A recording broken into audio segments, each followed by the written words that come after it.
میری بہن، اگر فرصت ملے تو سوئے ہوئے شوہر کو کبھی غور سے دیکھنا۔ یہ وہ شخص ہے جس کا کبھی آپ کے ساتھ کوئی رشتہ تھا ہی نہیں، صرف نکاح ہی ہوا تھا کہ اس نے تمہارے اور تمہارے بچوں کے لیے نہ دھوپ کی پرواہ کی نہ سردی کی پرواہ کی، دن رات ایک کر کے تتی ریت پر کماتا رہا،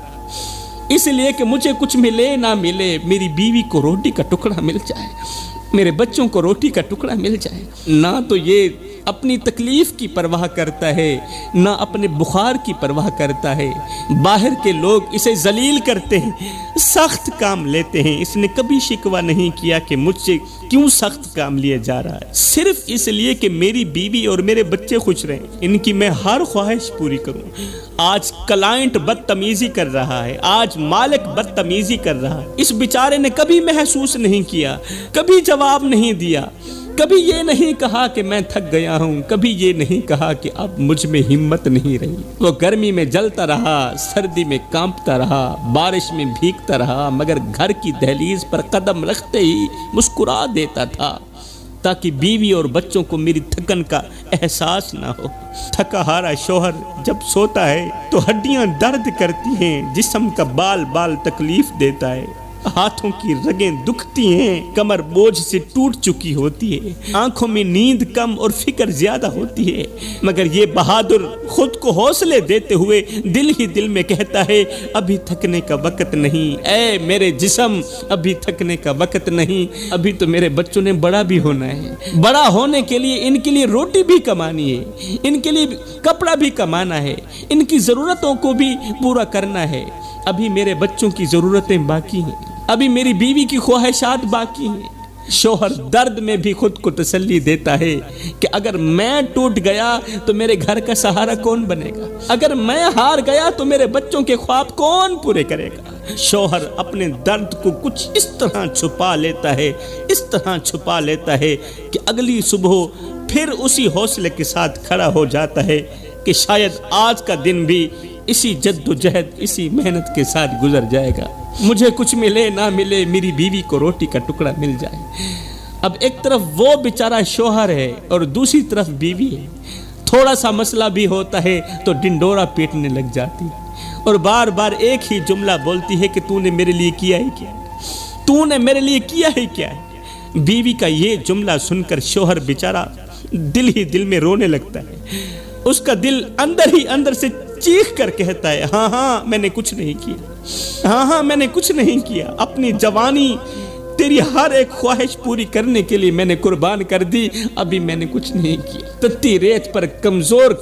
کندھے پر بوجھ اٹھاتا رہا، بوریاں اٹھاتا رہا، ابھی میں نے کچھ نہیں کیا۔ مالک کا غصہ برداشت کیا، لوگوں کی باتیں سنی، ذلیل و خوار ہوتا رہا، کس کے لیے؟ تیرے لیے اور تیرے بچوں کے لیے، ابھی میں نے کچھ نہیں کیا۔ راتوں کو تھکا ہوا جسم لے کر آیا، مگر بچوں کے لیے مسکرا کر بیٹھ گیا، نہیں کہا کہ میں تھکا ہوا ہوں، ابھی میں نے کچھ نہیں کیا۔ اپنی خواہشیں مار دیں، اپنے خواب دفن کر دیے، صرف اس لیے کہ میری بیوی کے چہرے پر خوشی رہے، ابھی میں نے کچھ نہیں کیا۔ اپنی جوانی کی طاقت مزدوری میں جلا دی، ہاتھوں کی لکیروں کو محنت کی دھول سے بھر دیا، کبھی اپنی تکلیف کا ذکر نہیں کیا، کبھی اپنے دکھ کا حساب نہیں مانگا، صرف ذمہ داری ہی اٹھاتا رہا، اس سوچ کی بنیاد پر کہ مجھے کچھ ملے نہ ملے، میری بیوی کو روٹی کا ٹکڑا مل جائے، میری بیوی کی ہر ایک خواہش پوری ہو جائے۔ ہاں ہاں شاید میں نے واقعی کچھ نہیں کی۔ میری بہن،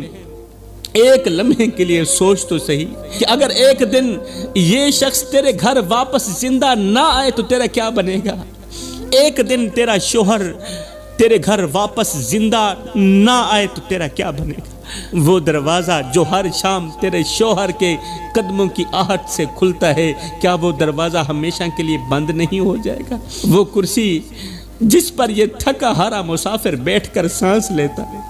وہ کرسی خالی رہ جائے گی،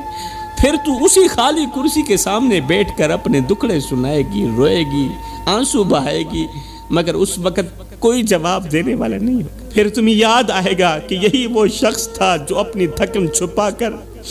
مجھے مسکرا کر دکھاتا تھا، یہی وہ شخص تھا جو اپنے بچوں کی ایک مسکراہٹ کے لیے اپنی پوری طاقت لگا دیتا تھا۔ پھر شاید دل سے ایک آہ نکلے گی کہ کاش میں نے اس کی خاموشیوں کو سمجھ لیا ہوتا،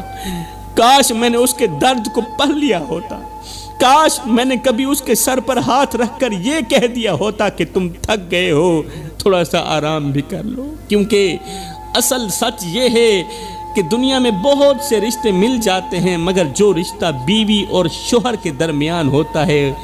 وہ صرف ساتھ رہنے کا نہیں ہوتا، وہ ایک دوسرے کی زندگی سنبھالنے کا رشتہ بھی ہوتا ہے۔ ایک ایسا سہارا جو جب تک ساتھ ہو اس کی قدر کم محسوس ہوتی، مگر جب وہ سایہ سر سے اٹھ جائے تو پوری زندگی سنسان لگنے لگتی ہے۔